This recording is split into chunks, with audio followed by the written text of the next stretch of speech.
I'm an Englishman. I'm from Bermondsey, southeast London.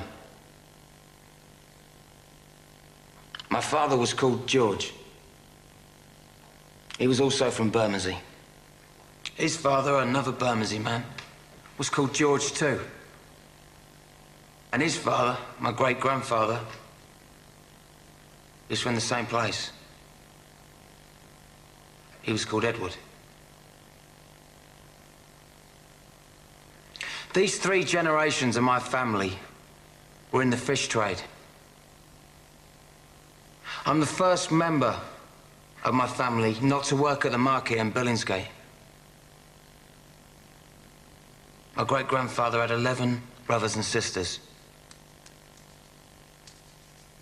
They all married, except one. They had 43 children. Of these, 37 married. And between them, they had a further 159 children. One of those was my father. I don't know exactly how many of his generation married or exactly how many children they produced. I've so far tracked over 200 of them.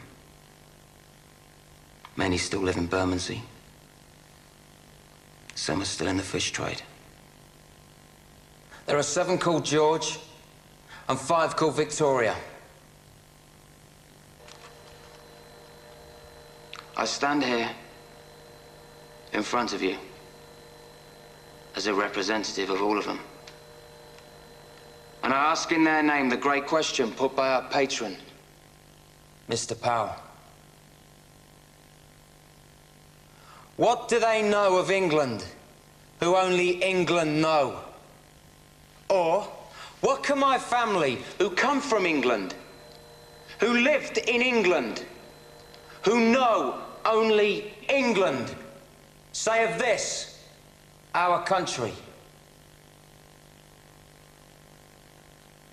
Mr. Powell once spoke of the destruction of ancient Athens and the miraculous survival in the blackened ruins of that city of the sacred olive tree, the symbol of Greece, their country. And he also spoke of us, the English, at the heart of a vanished empire, seeming to find within ourselves, like one of our own oak trees, the sap rising from our ancient roots. And he said, perhaps after all, we who have inhabited this island fortress for an unbroken 1,000 years, brought up, as he said, within the sound of English birdsong, under the English oak, in the English meadow, beneath the red cross of St. George, it is us who know most of England. And I appreciated him for saying that, because it was as if he spoke for my family, who understand well their own country, who understand even better their own capital, London town, as we used to call her. As we strolled in her parks, as we marveled at her palaces, as we did business in the city, went west for a dance, took a boat on the river. The pale ale and eel pie of old London. The London of my family, for as many generations as I know. The London that within 15 years would be less than 50% white. London where in 15 years a white person will be in the minority. Am I racist? No. Do I have anything against people of other races? No. Would I prevent them from coming into my home? No. So what then is my gripe? My gripe. And I speak on behalf of 7 men called George and 5 women called Victoria. My gripe is quite simple. My gripe is that we were never asked. My gripe is that we were told, not asked. And every day we are told again and again how we are to be and how our country is to be.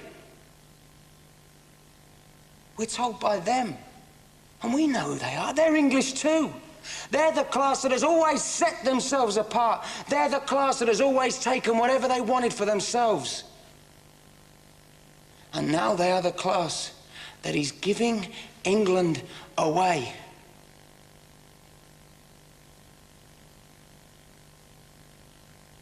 They have never asked us, and they never will. Do we allow them to sell our heritage? Or is it time for us to speak?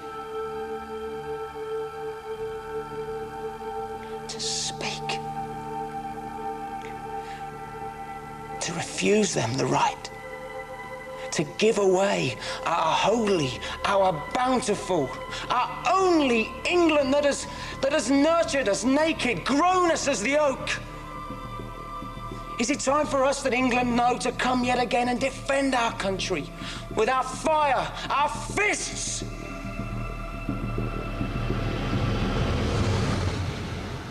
Is it time for our sons to rise again? I say yes. I say yes. I say yes.